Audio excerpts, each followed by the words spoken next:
Rwanda, la vérité sur l'opération turquoise. C'est le titre de l'ouvrage que notre invité Afrique d'aujourd'hui, sur plus de 650 pages, le journaliste d'enquête et essayiste franco-camerounais Charles Onana a jeté un pavé dans la mare. C'est très simple, c'est parce que l'histoire officielle est fausse, et c'est surtout parce que pendant 25 ans, on a essayé de nous imposer une version, mais lorsque j'ai consulté les archives des Nations Unies, je me suis rendu compte qu'on nous a beaucoup menti. Et donc, quand même important, c'est que lorsque le président Kagame a quand même déposé une plainte devant la 17e chambre contre moi, il n'y avait pas que le président rwandais, il y avait l'État rwandais. Donc, j'ai eu 2 grandes plaintes qui ont été retirées 48 heures avant le début du procès, massivement massacré. Et je pense, et j'ai l'habitude de dire que, en fait, ce que les gens ne comprennent pas dans cette histoire-là, c'était que toute cette aide à Kagame, c'était pourquoi? C'était pour obtenir les mines de coltan et des diamants à l'est du Congo. Parce que les gens ne comprennent pas. Et, bon, on est resté sur le massacre, etc.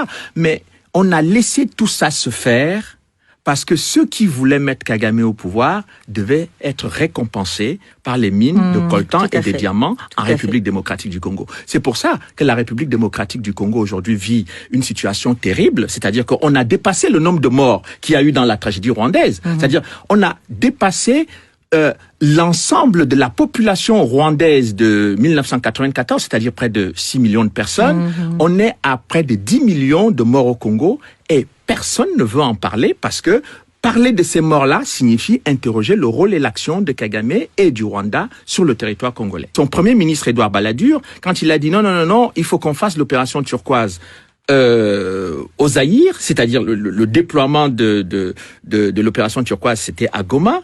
Mais le premier ministre Balladur n'a pas compris que, en fait, Goma était l'aéroport international du trafic de diamants et de coltan que ceux qui avaient placé Kagame au pouvoir allaient utiliser après pour exploiter les ressources du Zaïre. Voilà la stratégie qui a été utilisée. Et quand on ne comprend pas cette interaction entre les mines de coltan et de diamants et de tous les minerais de l'Est du Congo, on ne comprend pas ce qui se passe sur ce on va appeler le génocide au Rwanda. Le politique, c'est qu'on comprenne que la prise de pouvoir de Kagame est liée au renversement de Mobutu, puisqu'en 97, c'est Kagame qui vient renverser le maréchal Mobutu avec l'aide des États-Unis et de l'Ouganda. Qui, soit dit en passant, beaucoup de Congolais ont toujours soutenu cette thèse et ne sont pas du tout entendus jusqu'à présent. Mais aujourd'hui, ils ont des éléments de preuve. C'est-à-dire que, je vais encore beaucoup plus loin que ça. C'est-à-dire que ce que j'appelle l'invasion masquée du Zaïre en 94, quand j'ai analysé la stratégie militaire d'occupation territoriale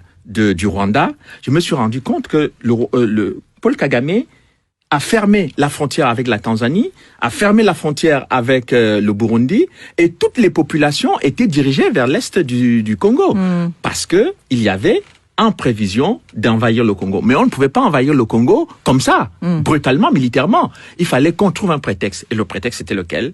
Qu'il y a des génocidaires qui sont réfugiés à l'est du Congo. Tout à fait. Et depuis plusieurs années, les génocidaires se trouvent autour des mines de diamants et de coltan de la République démocratique du Congo, dans lequel on trouve de nombreux rapports des Nations Unies qui démontrent que le Rwanda pille les richesses du Congo et vend le coltan à Kigali. D'accord. Alors quand même, le Rwanda est présenté comme un modèle pour l'Afrique. Il en est un sur le plan économique.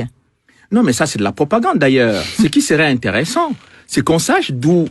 Écoutez, quand on me parle du Ghana, on me dit que le Ghana est un pays qui se bat, mais parce que le Ghana travaille qu'avec ses ressources. Le Ghana ne va pas piller les ressources de son voisin. Bon, alors, le Rwanda, il faut qu'on nous dise d'où viennent les ressources du Rwanda pour faire ce qu'ils sont en train de faire au Rwanda. Je pense que ce soit les Occidentaux ou les Africains qui prennent le Rwanda comme modèle, il faut qu'ils demandent clairement d'où viennent les ressources du Rwanda pour construire ce pays. Si on viole les femmes à l'est de la République démocratique du Congo et qu'on se tait, si on massacre les populations civiles, si on utilise les enfants dans les mines de diamants et de coltan, si chaque jour les populations congolaises sont en instabilité permanente jusqu'à la tête du pays, parce que le Rwanda mène des incursions qui sont aujourd'hui démontrées par la MONUC, je pense que ce n'est pas très sérieux, ce n'est pas très correct.